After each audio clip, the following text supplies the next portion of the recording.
Hello बच्चों, कैसे हैं आप लोग? उम्मीद करते हैं आप लोग अच्छे होंगे, स्वस्थ होंगे। आइए आज हम आप लोगों के लिए एक नया टॉपिक सर्वनाम लेकर आए हुए हैं। तो जैसा कि बच्चों हम पिछले वीडियो में संज्ञा के बारे में बताए थे, बस वही बच्चों क्या करना है कि इसमें सर्वनाम में क्या करेंगे कि संज्ञा के स्थान पर प्रयोग होने वाले जो शब्द होंगे उन्हीं को हम क्या कहेंगे? सर्वनाम कहेंगे। तो बच्चों उसमें संज्ञा में क्या था कि उसमें हम नाम लेकर पुकारते थे, चाहे कोई स्थान रहा होगा या फिर कोई व्यक्ति का नाम रहा होगा या कोई जीव का नाम रहा होगा। इस प्रकार से उसमें संज्ञा में हम पढ़े थे। लेकिन यहाँ पर हम सर्वनाम में क्या पढ़ेंगे कि नाम ना देकर उसके स्थान पे कहेंगे वह, यह, वे, तुम, ना हम, इस तरीके से जो है हम इसमें प्रयोग करेंगे। तो जैसा कि यहाँ पर परिभाषा हमने आपको लिखकर यहाँ पर दर्शाया हुआ है कि संज्ञा के स्थान पर प्रयोग होने वाले शब्दों को सर्वनाम कहते हैं। बच्चों सर्वनाम कितने प्रकार के होते हैं? तो सर्वनाम हमारे 6 प्रकार के होते हैं। पहला पुरुषवाचक सर्वनाम, दूसरा निश्चयवाचक सर्वनाम, तीसरा अनिश्चयवाचक सर्वनाम, चौथा संबंधवाचक सर्वनाम, पांचवा प्रश्नवाचक सर्वनाम और छठवां जो पार्ट है हमारा वो निजवाचक सर्वनाम। तो बच्चों इस प्रकार से ये इसके 6 भाग होते हैं। अब हम लोग बारी बारी से इसके 6 भाग को पढ़ेंगे। तो अब इसमें हम क्या करेंगे, आपको पहला पार्ट पढ़ाएंगे, उसके बाद दूसरा पार्ट पढ़ाएंगे, फिर तीसरा इसका जो भाग है, इसी प्रकार से आगे चौथा, फिर पांचवा, फिर छठवा। तो हम छहों को डिटेल से बच्चों आगे समझाते हुए आपको बताएंगे कि आखिर क्या होता है। ये जो सर्वनाम 6 प्रकार हैं, इनके जो 6 प्रकार हैं वो कहाँ पर प्रयोग किए जाते हैं और किस प्रकार से प्रयोग किए जाते हैं। तो आइए बच्चों हम अब बारी बारी से एक एक का देखते हैं। हाँ बच्चों, अब हम इसका पहला पार्ट देखेंगे, पुरुषवाचक सर्वनाम। तो पुरुषवाचक सर्वनाम क्या होता है? जो सर्वनाम किसी पुरुष या स्त्री के लिए प्रयोग किया जाता है तो उसे पुरुषवाचक सर्वनाम कहते हैं। बच्चों चाहे स्त्री हो चाहे पुरुष हो, अब इसमें चाहे कोई जीव हो या फिर कोई मनुष्य हो, यदि स्त्री पुरुष का जिक्र होता है तब उसे हम क्या कहते हैं? पुरुषवाचक सर्वनाम कहते हैं। तो जैसा कि बच्चों आपको पता है कि पुरुषवाचक सर्वनाम 3 प्रकार के होते हैं। कितने प्रकार के होते हैं? 3 प्रकार के। पहला है उत्तम पुरुष, दूसरा है मध्यम पुरुष, तीसरा है अन्य पुरुष। यानी कहने का मतलब ये है कि बच्चों जो है पहला उत्तम पुरुष, उत्तम पुरुष मतलब जो मेरा है। उत्तम पुरुष का मतलब जो मेरा है, मेरा का मतलब जैसे मैं अपने लिए प्रयोग करता हूँ, जैसे कहा मैं ये काम करता हूँ या हम ये काम करता हूँ, इस तरीके से जो मेरा है वो क्या कहलाएगा? उत्तम पुरुष। जो तुम्हारा है, कहने का मतलब है कि जो मेरा नहीं किसका है? तुम्हारा है, उसको हम कहेंगे मध्यम पुरुष, जैसे तुम या तू। इसके बाद तीसरा जो पार्ट है अन्य पुरुष, जो मेरा है, जो तुम्हारा है, यानी मेरा और तुम्हारा न छोड़कर किसी तीसरे के लिए। कहने का मतलब बच्चों ये है कि जो मेरा नहीं है और जो आपका नहीं है वो किसी और के लिए है, तो वो क्या कहलाएगा बच्चों? अन्य पुरुष कहलाएगा।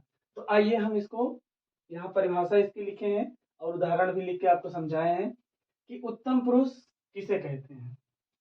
बच्चों किसी भी बात को कहने वाला, कहने का मतलब जैसे हम अपनी बात को कह रहे हैं तो हम क्या कहलाएंगे? वक्ता कहलाएंगे। तो अपनी बात को अगर हम कह रहे हैं तो उसे ही हम क्या कहेंगे? उत्तम पुरुष, जैसे मैं या हम। अब दूसरा देखते हैं मध्यम पुरुष। इसमें क्या है? अपनी बात को, इसमें क्या था कि अपनी बात को कहने वाला। अब ये कह रहे हैं कि किसी भी बात को जिससे कहा जाता है, कि जैसे मतलब हम अगर अपने लिए बात कह रहे हैं तो हमारा उत्तम पुरुष होगा। यदि हम अपने लिए ना प्रयोग करके सामने वाले के लिए प्रयोग कर रहे हैं तब उसको क्या कहेंगे? मध्यम पुरुष। अब जैसे में तुम या फिर तू। अब आगे देखेंगे अन्य पुरुष में क्या होता है कि किसी भी बात को किसी दूसरे के बारे में कहा जाए। अभी क्या था कि हम अपने लिए कर रहे थे तो हमारा उत्तम था, हम दूसरे के लिए कर रहे थे जो हमारे सामने खड़ा था, जैसे आप मेरे सामने खड़े हो, हम आपके लिए अगर बात कर रहे हैं तो वहां पर मध्यम पुरुष होगा।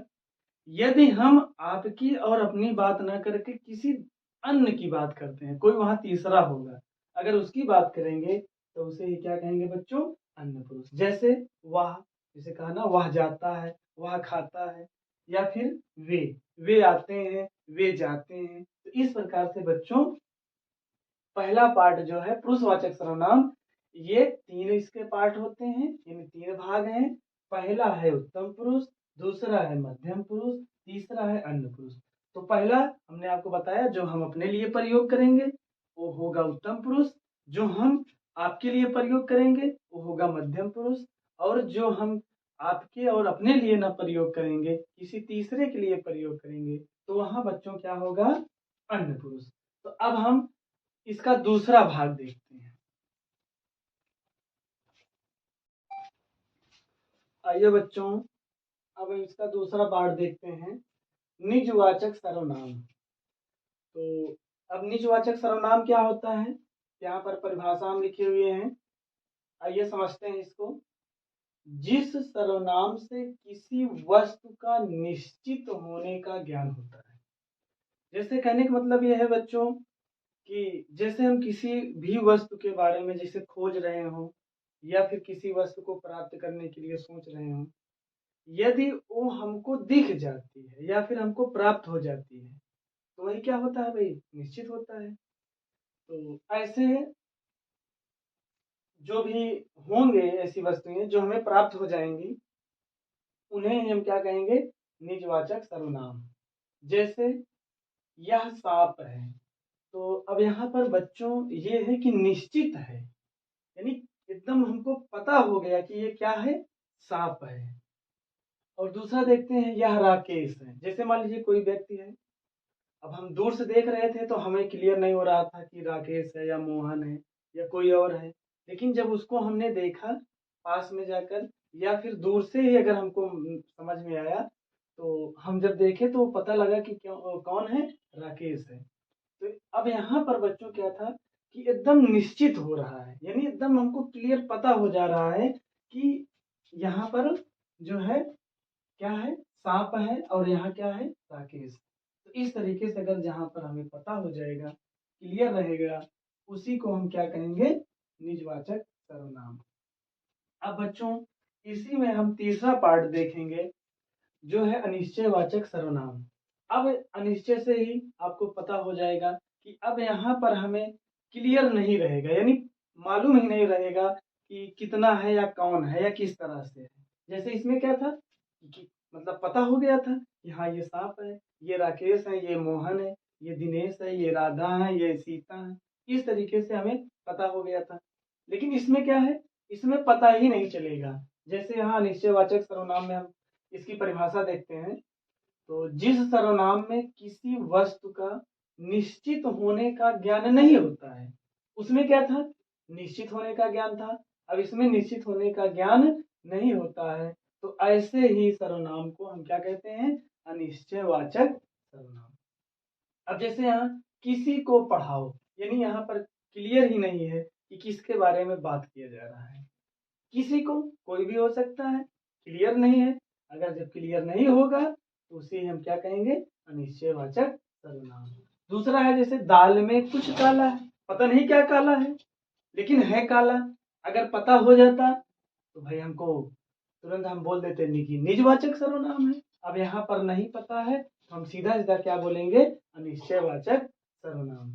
अब चौथा पार्ट हम देखेंगे संबंधवाचक। जैसे कि पता है आप लोगों को, संबंध मतलब जो जोड़ता है, ऐसे शब्द जो जोड़ने का काम करते हैं उन्हें ही क्या कहते हैं, संबंधवाचक। आइए इसको समझते हैं कि जिस सर्वनाम से दो वस्तुओं या फिर दो व्यक्तियों का पारस्परिक संबंध प्रकट होता है, अर्थात जोड़ने का कार्य करता है, ऐसा कोई शब्द, तो उसे ही हम क्या कहते हैं, संबंधवाचक सर्वनाम। तो इसके हम जैसे उदाहरण में समझ लेते हैं, वह लड़का, वह लड़का जो आज आया है वह ईमानदार है। अब उस लड़के के बारे में बात तो हो रही है, लेकिन यहाँ पर जोड़ने का काम कौन कर रहा है, जो कर रहा है कि वो जो लड़का है वो कैसा है, आज आया है और ईमानदार है। अब इसमें जो क्या कर रहा है, जोड़ने का काम कर रहा है। अब यहाँ देखो, जो बोओगे सो काटोगे, तो जो जो क्या कर रहा है, इसको बोना और काटने का काटने को जोड़ने का कार्य कर रहा है। आगे हम देखेंगे जो तुम चाहो करो, जैसे कहते हैं ना तुम जो चाहो अपना करो, तो जो लग जाने से क्या हो रहा है, ये वाक्य को जोड़ने का काम कर रहा है। तो इस तरह से बच्चों हमारा संबंधवाचक सर्वनाम होगा। अब इसके दो भाग और हैं, आइए हम उन दो भागों को समझते हैं कि क्या होंगे उसमें। हाँ बच्चों, अब हम इसके पांचवें पार्ट को देखेंगे, प्रश्नवाचक सर्वनाम। जैसा कि प्रश्न में ही लिखा हुआ है कि आप किसी से प्रश्न करो या कोई आपसे प्रश्न करे, ठीक है। तो चाहे आप प्रश्न पूछने का काम करें या फिर प्रश्न सुनने का कार्य करें। तो जैसे अगर आपसे कोई प्रश्न करता है, कुछ पूछता है, तो उसका आप जब जवाब देते हो या जो आपसे पूछता है, तो उसी को ही क्या बोलते हैं, प्रश्नवाचक सर्वनाम। तो इसकी डिफिनीशन देख लेते हैं, परिभाषा। जिस सर्वनाम से प्रश्न करने या पूछने का ज्ञान होता है, तो उसे ही क्या कहते हैं, प्रश्नवाचक सर्वनाम कहते हैं। जैसे तुम कब आओगे। अब देखो बच्चों, यहाँ पर इस तरीके से अगर चिन्ह लगा रहता है, तो उसे ही क्या बोलते हैं, प्रश्नवाचक चिन्ह कहते हैं। अब कब क्या है, प्रश्न करने का काम कर रहा है, ठीक है ना। यानी जैसे आपसे कोई प्रश्न कर रहा है कि तुम कब आओगे, कब क्या है, एक प्रश्नवाचक शब्द है।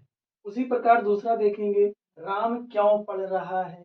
तो अब आपसे प्रश्न किया जा रहा है ना कि आखिर वो क्यों पढ़ रहा है। या आपसे कहा जाए क्या आप यहाँ आओगे, तो क्या क्या है, एक प्रश्नवाचक शब्द है जो आपसे किया जा रहा है। इसी प्रकार हम छठवें पार्ट को देखेंगे, निजवाचक सर्वनाम। अब निजवाचक सर्वनाम में क्या है कि जिस सर्वनाम से कर्ता होने का ज्ञान होता है, कर्ता रहता नहीं है लेकिन कर्ता होने का ऐसा आभास होता है, मालूम पड़ता है, तो उसे ही क्या कहते हैं, निजवाचक सर्वनाम कहते हैं।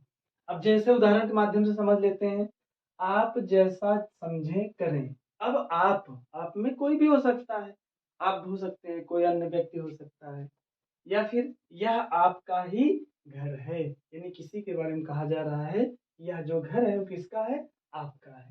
तो इस प्रकार से हमारे बच्चों जो 6 सर्वनाम है, हमने आपको पूरा डिटेल से समझा दिया है। यदि बच्चों आपको वीडियो हमारा अच्छा लगा हो, तो आप इसको सब्सक्राइब करिए, लाइक करिए। बच्चों, हम आप लोगों के लिए इतना मेहनत कर रहे हैं, तो आपका भी फर्ज बनता है कि आप ज़्यादा से ज़्यादा शेयर करें, लाइक करें। बहुत बहुत धन्यवाद बच्चों।